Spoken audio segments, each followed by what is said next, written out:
Let's take a look at the homework that we had over the break. Page 410, it was number 1 to 7, and question number 9. Any issues with any of those questions, 1 to 7 or 9?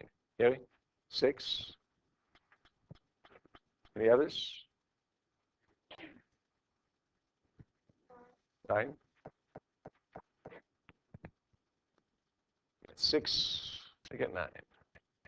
Okay, 6 and 9 it is.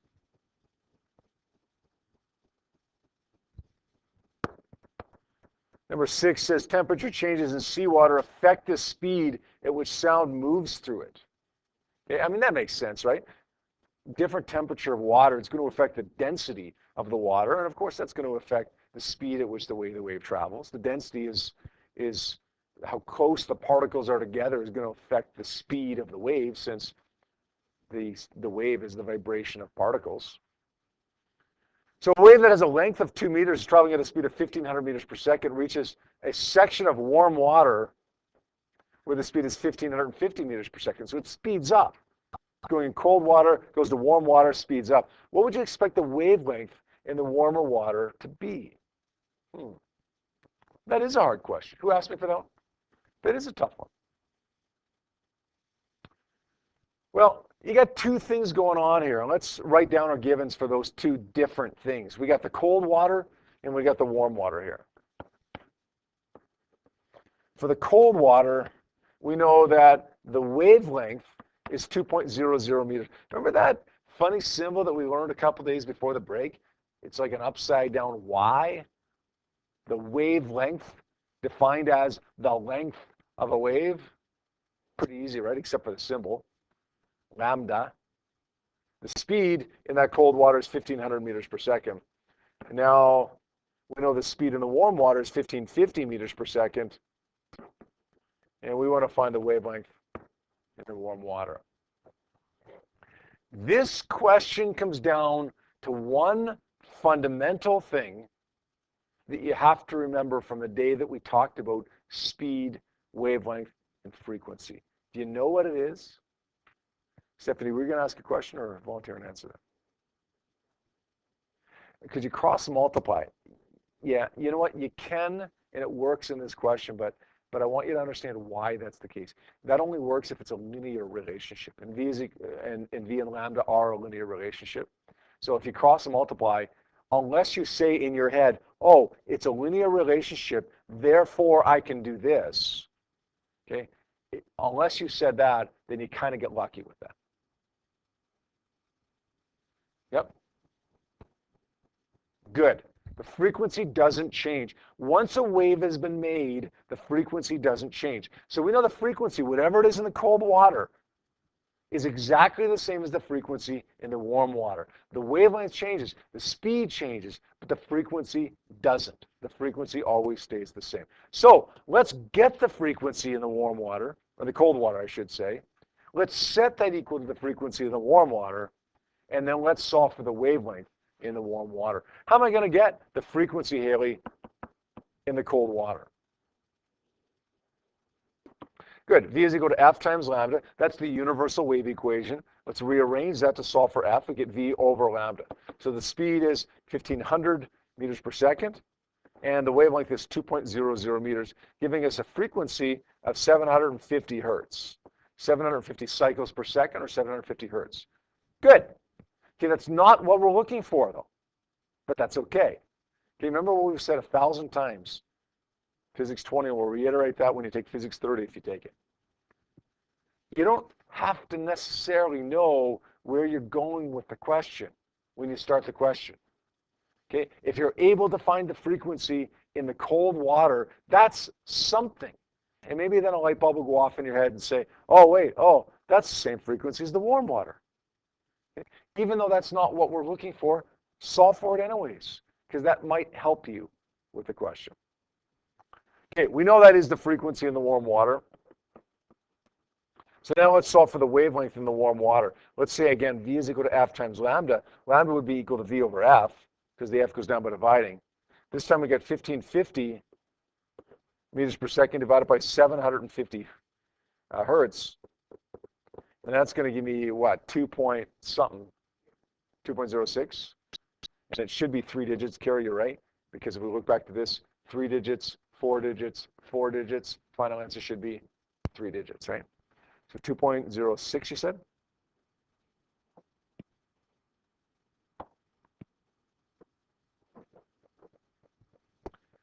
So the speed increases a little bit in warm water. It's because the particles are closer together. It's easier for them to vibrate against each other when they're closer together. So the speed increases. Because the speed increases, the wavelength also increases. But one thing doesn't. The frequency of the wave, once it's been made, the frequency doesn't change. Always stays the same. Make sense? Okay, good. Question number 6. That's a really good question. Tricky question for you to do first time, but good question nonetheless. Take a look at number 9 now. 9 says 2 tuning forks are generating sound waves in the frequency of 384 hertz. You guys know what a tuning fork is? You guys know what a tuning fork is? We got 2 of these tuning forks in this question, both with a frequency of 384 hertz. The wave coming from one tuning fork is going through air, where the speed of sound is 350. The other is going through water, where the speed is 1,500 meters per second. So the speed of sound in water is much, much faster than it is in air, right? The water's denser, right? What's the wavelength for the sound in air and in water, and would the note be the same? Would you hear the same musical note underwater as you did in air? That's a good question, too. Who asked me for that one? Carrie, was it? Okay, good question as well. All right, let's break this down into 2 sets of givens as well. We've got the air, we got the water.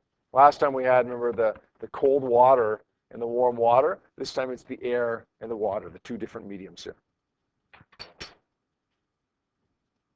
In the air, the frequency is 384 hertz. Well, the frequency in the water is also 384 hertz.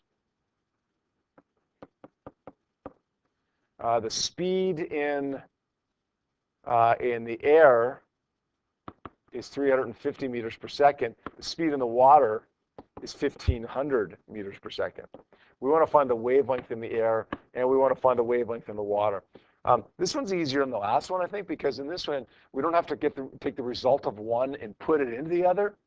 This time, we do them both the same way. We're going to use that wave equation, V is equal to F times lambda, rearrange it to solve for lambda, and solve for lambda in both cases the same way. 350 divided by 384 gives me what? 0.91 meters. We should actually round that to 3 digits, all right? 0.9.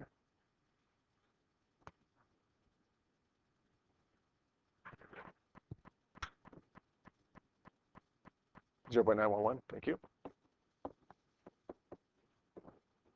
Okay. We know the wavelength in water is going to be different, but let's make a prediction here. Okay, the speed of sound in water has increased dramatically over what it was in air. What do you think the wavelength is going to do? Is it going to increase or decrease? Going to have a bigger wavelength or a smaller wavelength? It's going to be dramatically different, just like the speed was dramatically different, but dramatically bigger than the wavelength in air, or dramatically smaller than the wavelength in air? Why do you think it's going to be smaller?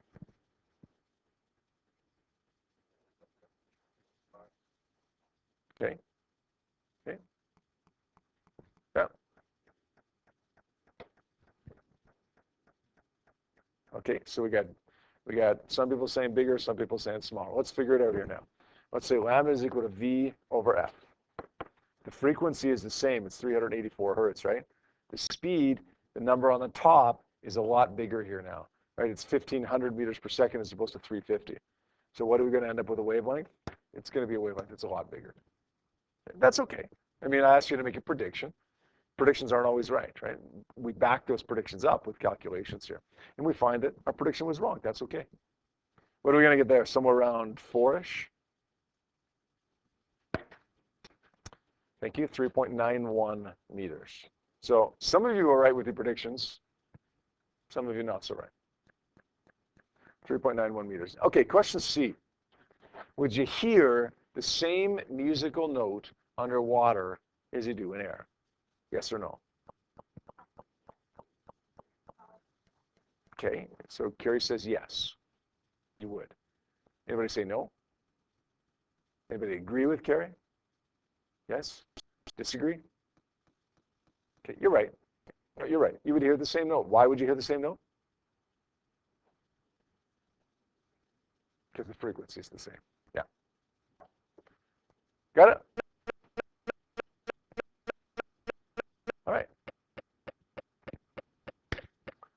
For the break, we talked about what happens when a wave encounters a boundary. Basically, we said, listen, there's two things that can happen when a wave encounters a boundary.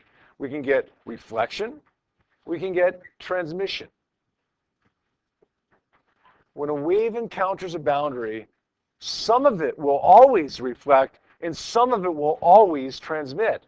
Now, if the boundaries are very, very similar, let's say you're going from air to carbon dioxide, then most of the wave is going to keep going from the air into the carbon dioxide because the mediums are very, very similar. But a little bit will reflect because they're not exactly the same mediums. But if you're going from air to, let's say, glass, those two mediums are very, very different. You're still going to get some transmission, but most of it is going to reflect. You'll always get some of both, reflection and transmission. The closer the materials are to being the same, then the more transmission you get. The further apart or the more different the materials are, then the more reflection you get.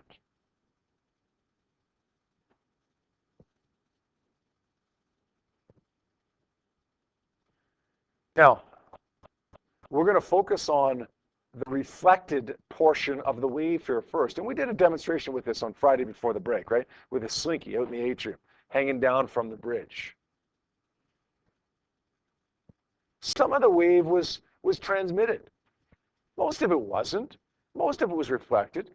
Because the wave that was going down through this slinky that was really stretched out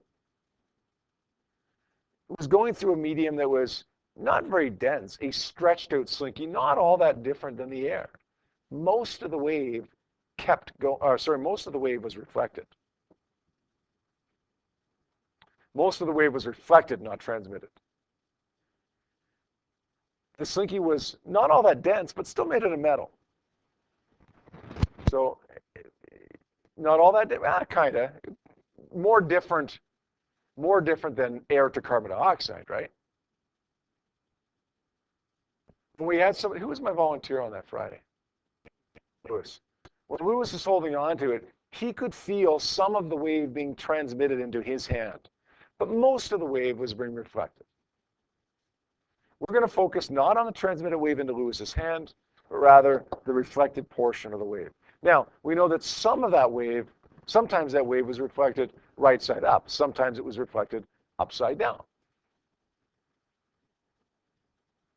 The question is, 2.5 weeks later, do we remember when it was reflected right side up and when it was reflected upside down? You guys remember when the slinky wave was going down and struck the boundary between the slinky and Lewis? Which way did the wave come back? Same side or opposite side? When it struck Lewis's hand, it came back on the opposite side. It was inverted. It was upside down. So when the wave went down on this side, that's a funny looking wave, but okay, it would come back on the other side. Inverted. In other words, when a wave goes from a boundary, or sorry, from a medium that is less dense to more dense,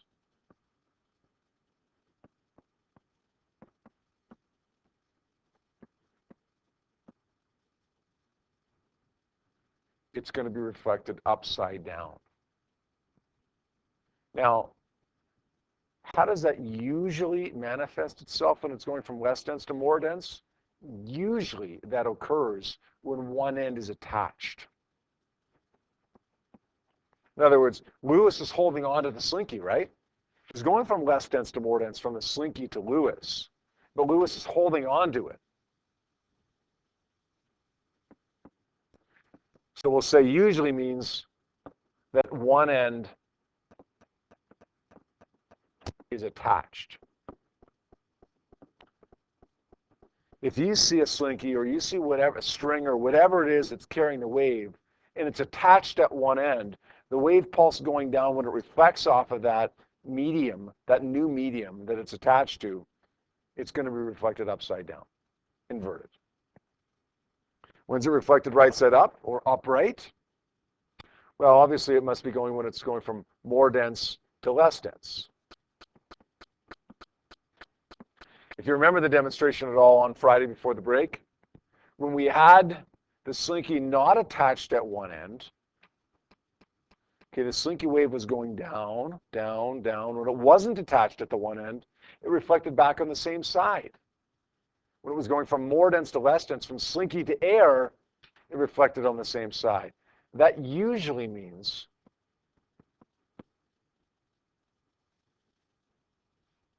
that it's not attached. If you remember, the slinky wave went down, it reflected on the same side when it reflected off of the slinky air boundary. But when it came back to my hand up at the top of the bridge, it actually reflected on the opposite side because it was attached to my hand. So when it would have reflected off of the slinky air boundary, it was the same side. When it reflected off of the slinky person boundary, it reflected on the opposite side. Bruce?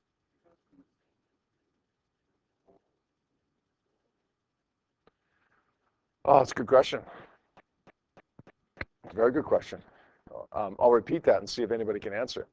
Lewis is saying, and Lewis, I'll paraphrase it, but correct me if I'm incorrectly paraphrasing it there. Okay, Lewis is saying basically, look, if the density of the two materials is exactly the same, what's going to happen? Is it going to reflect upside down or right side up? What's the answer to that question? Stephanie? Then there's no boundary. Yeah, exactly. It's not going to reflect because there's no boundary. Basically, if you're dealing with two materials that are exactly the same density, then you're dealing with two materials that are exactly the same, in which case it's one material, right? So there's no boundary between the two media there, right? That makes sense? It just keeps going. It's all transmitted then. We say that it's always some transmission, always some reflection, but only if the two materials are different. If they're exactly the same, then it's all transmission because it's like one material. Okay? It'd be kind of like saying, look, I got a slinky, I got a second slinky, I weld them together. Well, what's going to happen when we get to the boundary from the first slinky to the second slinky? Well, they're exactly the same. So it's all going to keep going, right? None of it's going to be reflected off of that boundary because the two materials are exactly the same. Okay, finally, the law of reflection. We can't demonstrate this one with a slinky. It just doesn't work. Because the law of reflection talks about the two-dimensional analysis of all this. You guys have seen this before, though.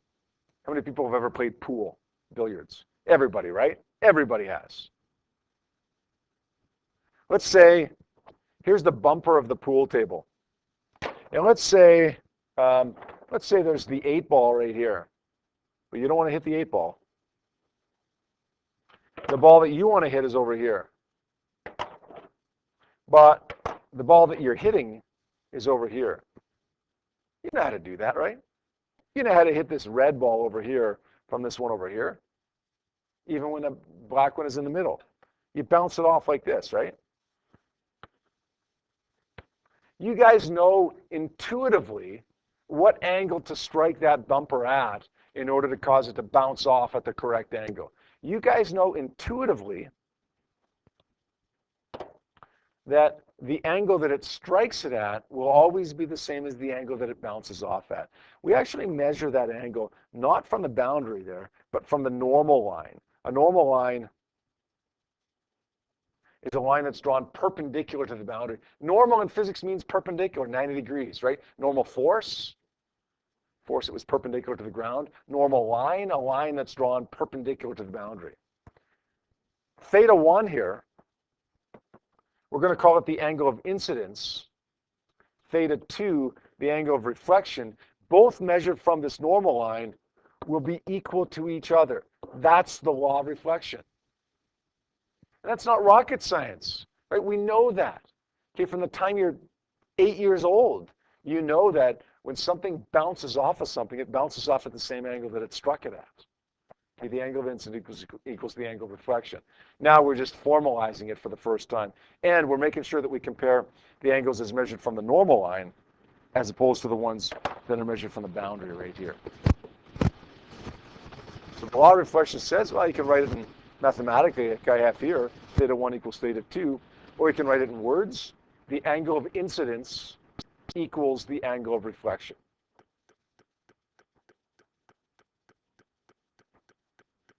So a wave that strikes a boundary at an angle will bounce off at the same angle, either right side up or upside down, depending upon the relative densities of the boundaries, of the materials, right? So the same things, everything that we've done here up here still applies down here, except that everything up here is now at an angle, as opposed to the way that it was on Friday, where it was just straight down and straight back.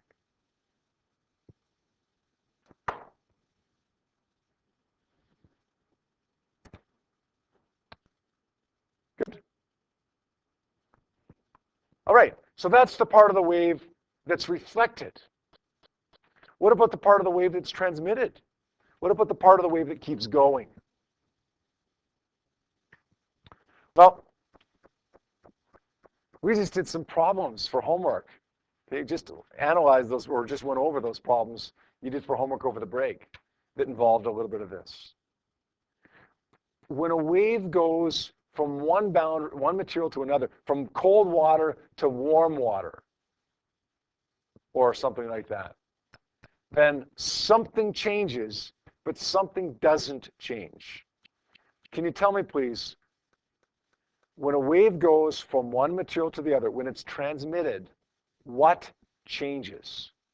What can change? What can increase or decrease? Jacob? Good. Speed. Speed changes. It either speeds up or slows down. If it goes to a more dense medium, then it speeds up. If it goes to a less dense medium, then it slows down. Right from air to water, it speeds up dramatically. What else changes? Lambda, the wavelength. Good.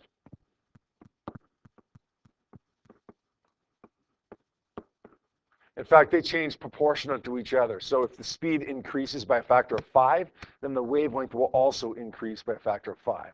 If speed decreases, then wavelength will decrease. And you're probably not going to get this third one because we haven't really talked about that. I'm going to put it in brackets because it doesn't always change, just sometimes, the direction. If a wave hits a boundary straight on, the speed and the wavelength will change, the direction won't.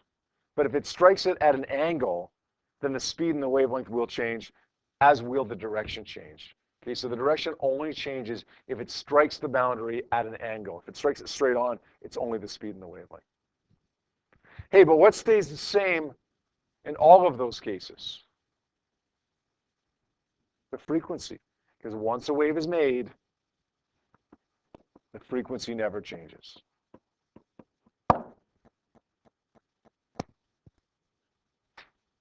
Make sense?